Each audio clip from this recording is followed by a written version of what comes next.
Саламатсыңарбы, балдар? Бүгүн биз силер менен кыргыз тили сабагын өтөбүз. Кыргыз тилин сабагын силерге Данабекова Назгүл эжекең өтөт. Балдар, бүгүнкү биздин сабагыбыз 4-чү чейректеги алгачкы сабак. Сабактын темасы соодагер. Бүгүн биз сабакта төмөнкү максаттарды коюп алдык. Сүйлөмдүн ээси жөнүндө, жаңы сөздөр жөнүндө маалымат аласыңар. Сүйлөмдүн ээсин сүйлөм ичинен таба аласыңар. Аманатка кылдат мамиле жасоону үйрөнөсүңөр, балдар. Андыктан ушул максатка жетүү үчүн бардык окуу куралдарыңарды, дептер, калемсап, китебиңерди даярдап, камданып отургула. Сабакка даярбызбы, балдар? Анда эмесе сабакты баштадык. Алгач, сабакты баштаардан мурда жаңы сабакка өбөлгө түзүп алалы. Бул жерде суроолуу сүйлөм турат, балдар. Ким товарын калтырып кетет деген суроо турат. Бул суроого астындагы сүйлөм жооп берип турат. Бир кедей товарларын калтырып кетет. Эми, балдар, биздин суроолуу сүйлөмүбүздө дагы, жай сүйлөмүбүздө дагы кызыл менен жазылган бөлүнүп турган сөздөр турат. Биринчи сүйлөмдө ким товарын калтырып кетет? Ким деп атабыз. Ким деген кызыл менен жазылды. Бир кедей товарларын калтырып кетет. Ким? Кедей. Азаматсыңар. Ким деген суроого кедей деген сөз жооп берди, балдар. Кедей деген орус тилинде кантип айтылат, балдар? Бедняк, бедный деп. Ким анын товарларын сактап коймок болот деген суроо экинчи суроо бизге. Ким анын товарларын сактап коет? Сактап коймок болот. Ким деген сөздү кызыл менен жаздык. Жообу: көпөс анын товарларын сактап коймок болот. Ким? Көпөс. Көпөс деген сөз дагы кызыл менен жазылды, балдар.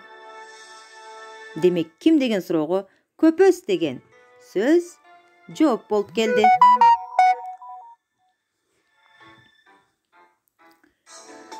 Азаматсыңар, бул сүйлөмдөрдү көчүрүп, ким деген суроого жооп берген сөздүн астын бир сызык менен сызып койгула. Эми, балдар, карайбыз. Ким деген суроого кандай сөздөр жооп берерин? Ким? Кыз. Ким? Асан. Ким? Окуучу. Ким? Кедей. Дагы ким деген суроого кандай сөздөр жооп берерин дагы карап көрөбүз. Ким? Соодагер. Ким? Бала. Ким? Дос. Ким? Көпөс.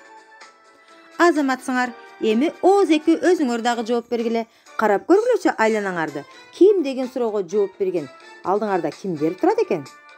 Эскерте кетейин, кыргыз тилинде ким деген суроо, ким жана кимдер деген суроолор адамга гана айтыларын.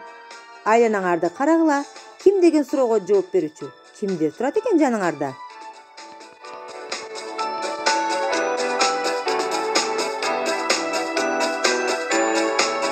Азаматсыңар, айланаңарды карап, ким, кимдер деген суроого жооп берген сөздөрдү таптыңар деп ишенем. Балдар, дагы биздин азыркы өткөн нерселерибизди бышыктайбыз. Мен силерге жогоруда айттым, ким деген сөз адамга гана кыргыз тилинде, адамга гана айтылат. А орус тилинде жандуу нерселердин бардыгына ким деген суроо коюлат. Кыргыз тили орус тилинен айырмачылык жагы, ким деген суроо адамга гана айтылат. Карайбыз. Кимдер? Кыздар. Кимдер? Балдар. Кимдер? Көпөстөр. Ал эми эмне деген суроо? Кыргыз тилинде адамдан бөлөк бардык заттарга айтылат. Эмне? Мамиле. Эмне? Соода. Эмне? Темир. Эмне? Чычкан. Көптүк түрдө эмнелер Темирлер, эмнелер чычкандар, эмнелер гүлдөр. Көрдүңөр балдар? Азаматсыңар. Биз силер менен азыр ким эмне, кимдер эмнелер деген суроого жооп берүүчү сөздөрдү таап алдык, билип алдык. Мына ушундай ким эмне, кимдер эмнелер деген суроого жооп берген сөздөрдү катыштырып, эми балдар сүйлөм түзүп дептерибизге жазабыз. Жазып бүтөбүз да, 2ден сүйлөм жазгыла, ошол сүйлөмдүн ичинде ким эмне, кимдер эмнелер деген суроого жооп берген сөздөрдүн астын бир сызык менен сызгыла. Анда эмесе кеттик, мен силерди күтүп турам.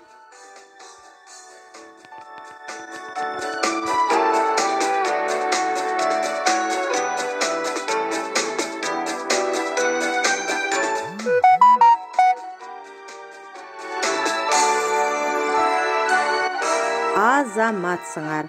Силер сүйлөм жаздыңар, астын ким эмне, кимдер эмнелер деген суроого жооп берген сөздөрдүн астын сыздыңар деп мен силерге ишенем. Азаматсыңар. Эми карап көрөбүз. Биз баятан бери ким эмне, кимдер эмнелер деген суроого жооп берген сөздөрдү атадык. Демек бул сөздөр сүйлөмдүн ээси болот экен. Сүйлөмдүн ээси сүйлөмдөгү негизги ойду билдирет да, ага ким, эмне, кимдер, эмнелер деген суроолорго жооп берет экен балдар. Энин ар түрдүү белгиси баяндооч аркылуу берилет.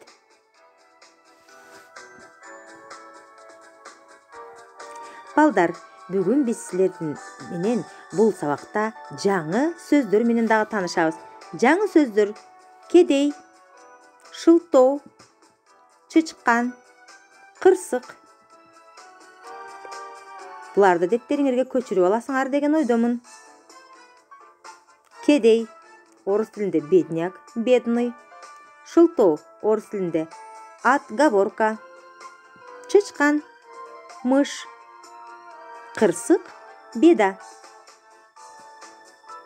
Азаматсыңар, бул жаңы сөздөрдү жаттап, көңүлдө дайыма алып жүрүп, өз кебизде, сүйлөм түзгөндө, керек учурда колдонуп жүрөсүңөр деген ойдомун. Эми китебиздин 131 бетин ачабыз. Ал жерде экинчи көнүгүү бар. Экинчи көнүгүүгө көңүл буруп, анын берилишин окуйбуз. Суроолорго жооп жазгыла деп турат көнүгүүдө. Таптыкпы балдар?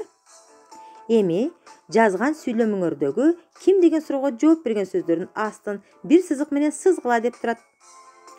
Демек, экинчи көнүгүүдөгү суроо жазылган, ал суроолорго жоопторду жазып, ал жообуңардын ичинде ким деген суроого жооп берген сөздөрдүн астын сызат экенсиңер. Ал үчүн бул көнүгүүдө төмөндөгүдөй сүрөттөр берилген балдар.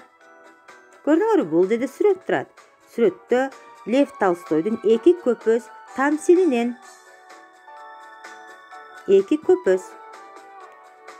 Ушул тамсилди ачып, таап окуйбуз. Буга чейин адабияттардан окугансыңар. Эки көпөс. Эмне кылабыз балдар? Кантип сүйлөм түзсөк болот? Эки көпөс сүйлөшүп турат деп дагы сүйлөм түзсөк болот. Ким сүйлөшүп турат? Кимдер сүйлөшүп турат? Эки көпөс. Көпөс сүйлөшүп турат деп көрдүңөрбү? Азаматсыңар, ушундай сүйлөмдөр түзөбүз. Ким деген суроого жооп берген сөздүн астын сызабыз. Андан кийинки сүрөт. Тверь шаарындагы көпөс Афанасий Никитиндин эстелиги жөнүндө жазгыла. Афанасий Никитин эстелигин көрүп турабыз балдар. Бул сүйлөм жазабыз. Өз алдыңарча сүйлөм жазасыңар дагы. Ким деген суроого жооп берген сөздүн астын бир сызык менен сызабыз балдар. Анда эмесе жазып алгыла, мен силерди күтүп турам.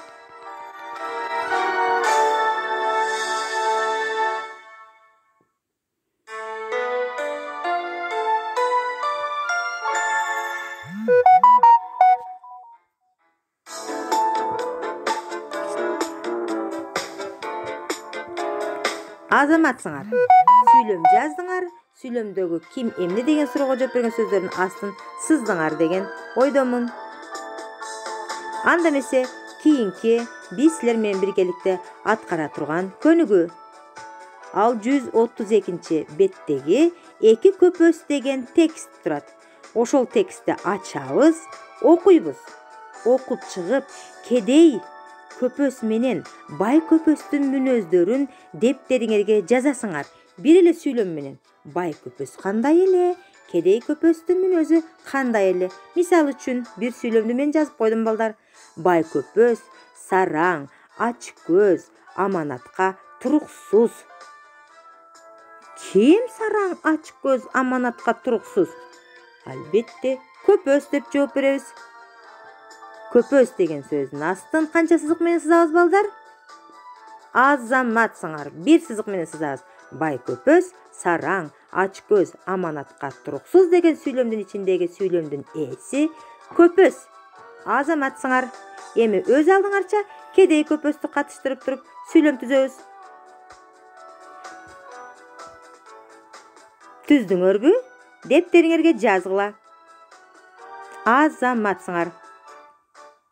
Балдар, биз силер менен текст түздүк. Тексттин ичинен сүйлөм түздүк. Текстти окуп чыктык. Анын маанисин түшүндүңөрбү?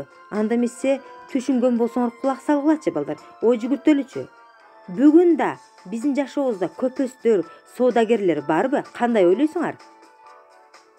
Көпөс деген сөз орус тилинен алынган, купец деген сөзүнөн алынган орустун. Купец деген сөзүнөн. Демек, купец деген, көпөс деген сөз соодагер дегенди дагы билдирет. Азаматсыңар, биздин турмушта бар бекен, ойлонгулачы. Соодагерлер, көпөстөр барбы биздин бүгүнкү күндө? Ойлонобуз.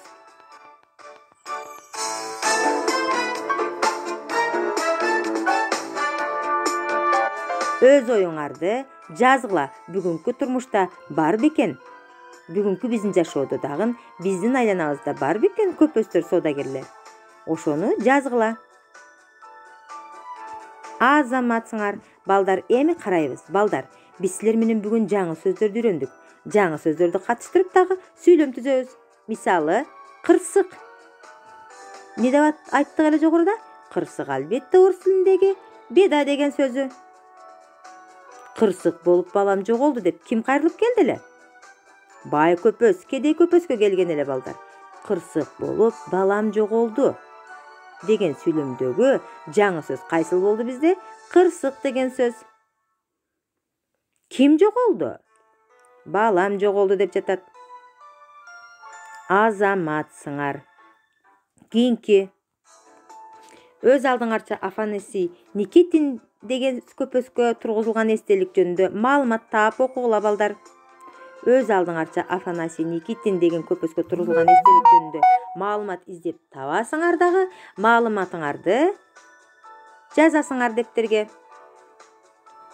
Ушул маалыматты жазганыңар силерге тапшырма катары берилет. Силердин тапшырмаңарга мен атайын тест түзүп, тесттин ссылкасын силерге жиберемин. Тестти иштеп кайра мага жөнөтсөңөр, силердин канчалык деңгээлди теманы өздөштүргөнүңөрдү мен аныктап, силерге ылайыктуу бааларды беремин. Мен албетте ишенем, силер эң жакшы деген баага татыктуусуңар. Демек, силер менен жаркыраган жарык маанайда дагы жолугушканга чейин сак саламатта тургула балдар. Кошкула.